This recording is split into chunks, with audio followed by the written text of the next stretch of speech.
Vous, ici, ne peut vouloir dire que deux choses, le hasard ou la chance.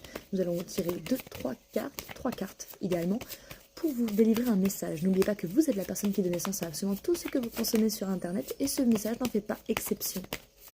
Alors, les cartes sont tombées off-cam. Dans l'ordre, nous avons la balance, l'avion de papier et l'attrape-rêve. Premièrement, ce que ça m'évoque, c'est un voyage intérieur et extérieur, un équilibre entre deux mondes, entre le monde physique, le futur, le lointain, et le monde mental, métaphysique. Je suis pas sûre. Oui, l'imagination, les rêves, les ambitions, le mental, et l'équilibre entre les deux. Votre capacité à jongler entre les projections du futur, là où vous êtes dans l'instant présent, à peser le pour et le contre, à faire le lien entre ce qui est faisable dans le monde physique et vos aspirations dans le monde mental. Et on représente aussi avec cette carte l'attente et le désir. Donc peut-être cette perspective de voir qu'il va falloir faire un grand 1-1-1 sur le timer, un long chemin peut-être pour atteindre un certain état, ou alors vous percevoir comme déjà en route. Parce que cette carte peut représenter quelque chose de lointain, quelqu'un aussi que vous ne connaissez pas encore, qui fait partie peut-être de de ce que vous cherchez à vivre.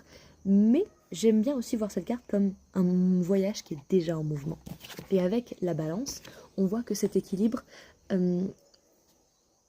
se rééquilibre à chaque instant, chaque pensée, chacune de vos actions et de la manière dont vous vous tenez, chaque état mental dans lequel vous êtes actuellement, enfin chaque état mental au cours de vos journées vont définir comment vous voyez justement ce voyage ou ces rêves et ces attentes. Parce que avoir de grands rêves peut soit vous drainer si vous pensez que vous ne le méritez pas, vous n'en êtes pas capable, ou alors vous faire pousser des ailes si vous savez que c'est un moteur nécessaire pour que vous trouviez justement votre chemin à travers les hauts et les bas de la vie.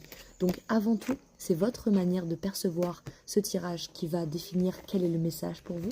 Et nous allons prendre une carte supplémentaire juste pour le fun. S'il vous plaît. Ok. Ok, nous avons passé les futurs.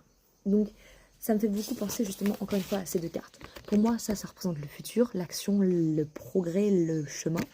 Et ça, les attentes, le désir, les rêves peuvent parler du passé parce que peut-être que ces rêves vous appartiennent depuis longtemps, mais qu'aujourd'hui vous avez le choix de vous concentrer sur là où vous êtes maintenant avec les informations que vous avez aujourd'hui et de décider de marcher dans cette direction, celle où vous voulez aller, pas forcément en se projetant dans le futur, mais en étant ancré dans le présent.